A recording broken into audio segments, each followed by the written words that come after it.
India black success అయ్యారు.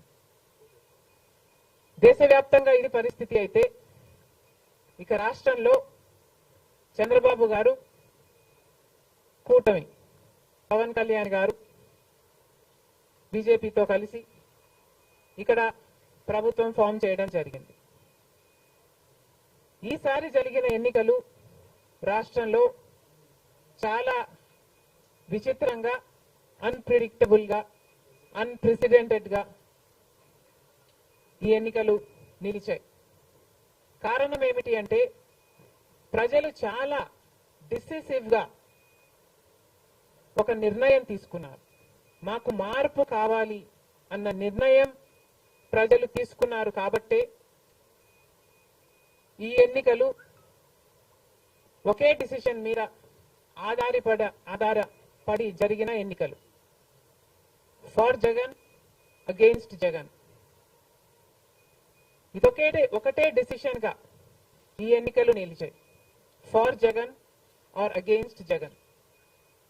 Against Jagan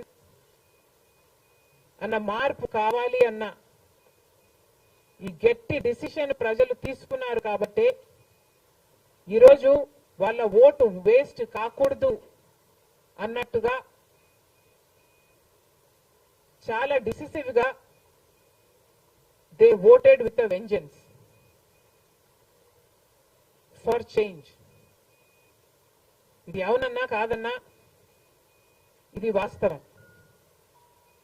కేవలం అంత గట్టి నిర్ణయం ప్రజలు తీసుకుని మార్పు కావాలి అన్న అంత గట్టి డిసిజన్ తీసుకున్నారు కాబట్టి ఇన్ ద ప్రాసెస్ ఈరోజు కాంగ్రెస్ పార్టీ కూడా అనుకున్న మేరకు పర్ఫామ్ చేయలేకపోయింది. కాంగ్రెస్ పార్టీ కూడా కేవలం నెల రోజుల ముందు సర్వే చేస్తే Congress party vote share between 6 to 7% ఉంది. దాన్ని మేము కష్టపడి పనిచేస్తే నేనే స్వయంగా 64 కాన్స్టిట్యుయెన్సీల్లో క్యాంపెయిన్ చేయడం కూడా జరిగింది. వీటన్నిటితో కనీసం 8% దాటుతుంది అని కాంగ్రెస్ పార్టీ ధీమాగా ఉంటే అది కూడా జరగలేదు. కారణం ఏమిటి అంటే ప్రజలు చాలా డిసిసివ్ గా వాళ్ళ ఓటు వేస్ట్ కాకూడదు, ప్రభుత్వం ఎలాగైనా మారాలి, మేము మార్చాలి అన్న డిసిషన్ తీసుకున్నారు కాబట్టి ప్రజలు కాంగ్రెస్ పార్టీకి కూడా ఓటు వేయడానికి ఆలోచన చేయడం జరిగింది. ఏది ఏమైనా కాంగ్రెస్ పార్టీ ప్రజల గుండెల్లో స్థానం సంపాదించుకోవడం మొదలుపెట్టింది. ఇది ఇలాగే అంచెలంచెలుగా పెరుగుతూ పోతుంది. రాహుల్ గాంధీ గారి నాయకత్వంలో మేమందరం కూడా కష్టపడి పనిచేయడానికి సిద్ధంగా ఉన్నాం. అటు కేంద్రంలోనైనా ఇటు రాష్ట్రంలోనైనా కాంగ్రెస్ పార్టీకి మంచి భవిష్యత్తు ఉంటుందని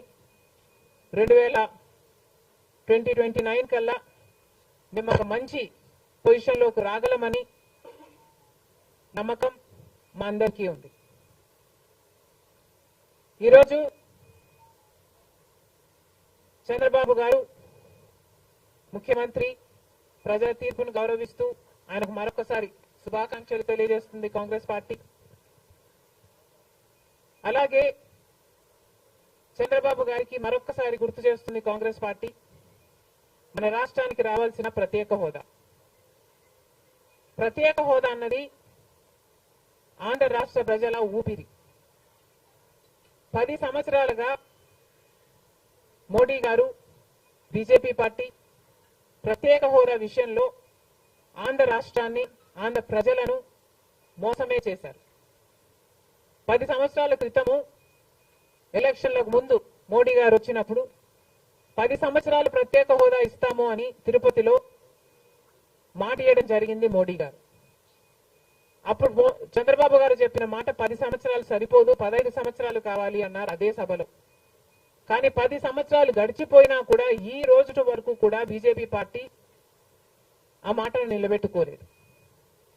కానీ ఇప్పుడు చంద్రబాబు గారు మద్దతు ఇస్తున్నారు కాబట్టి బీజేపీ పార్టీ అధికారంలో నిలబడింది. ఈ విషయం మోడీ గారు గుర్తుపెట్టుకోవాలి.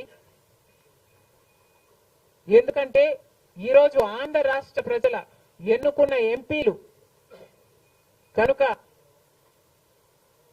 బీజేపీ పార్టీకి చంద్రబాబు గారు మద్దతు ఇవ్వకపోయి ఉంటే అసలు బీజేపీ పార్టీ అధికారంలో ఉండే ప్రసక్తే లేదు.